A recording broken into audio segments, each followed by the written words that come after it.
Hello everyone. আজকে হচ্ছে আমি যাচ্ছি ঢাকা যমুনা ফিউচার পার্কে, আইব্যাকস সেন্টারে। তো আমি কিছুদিন আগে আপনাদের একটা ভিডিও দিয়েছিলাম যেখানে আমি ওইখানে গিয়ে ইন্ডিয়া ভিসার জন্য আবেদন করছিলাম, ট্যুরিস্ট ভিসার জন্য। তো আমার হচ্ছে ওইখান থেকে গতকালকে মেসেজ আসছে। তো আজকে হচ্ছে আমি যাবো আমার পাসপোর্ট কালেক্ট করতে। আর আপনাদের এই ভিডিওতে দেখাবো যে আপনাদের কি কি ডকুমেন্টস লাগে, আর আপনারা যারা নতুন, যারা ইন্ডিয়ান আইব্যাকে কাগজপত্র জমা দিবেন ইন্ডিয়ান ভিসার জন্য, তাদের কি কি ভোগান্তি হতে পারে ওখানে, আরো আনুষঙ্গিক অনেক ইনফরমেশন দিবে এই ভিডিওতে। তো ভিডিওটি সম্পূর্ণ দেখবেন।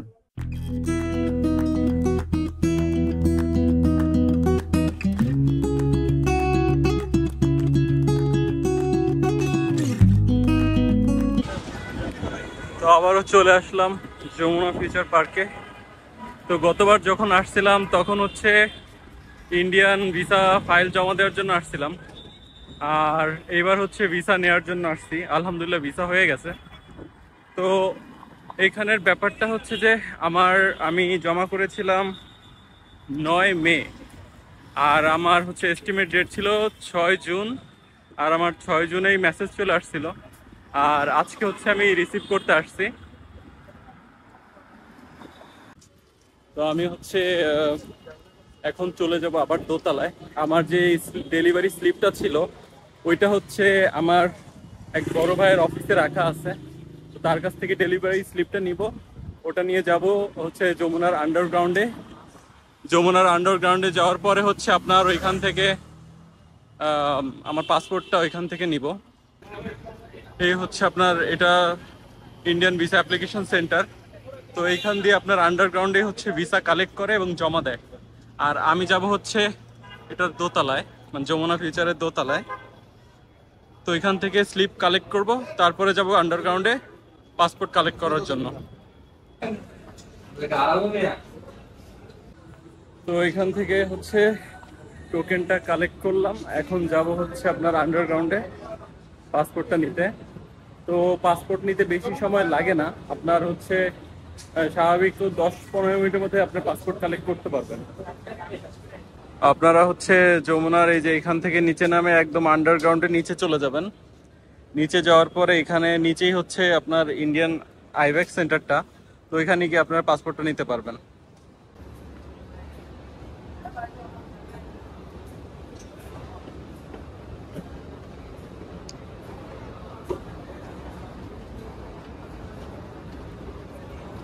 যাক আলহামদুলিল্লাহ ভিসাটা পাইলাম।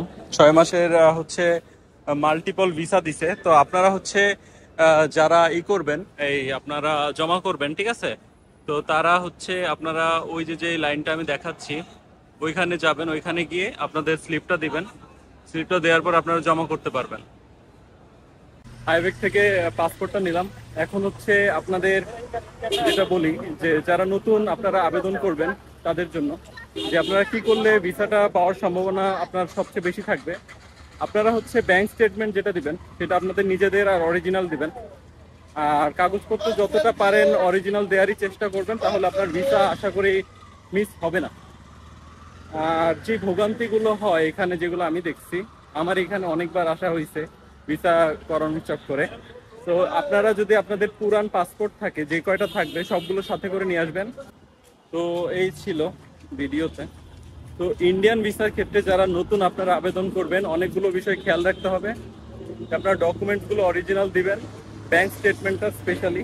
আর হচ্ছে বাকি হচ্ছে যে ডকুমেন্টসগুলো দিবেন এগুলো হচ্ছে অ্যাকুরেট দিলে আপনার ভিসা মিস হবে না, কোনো মতেই মিস হয় না সাধারণত।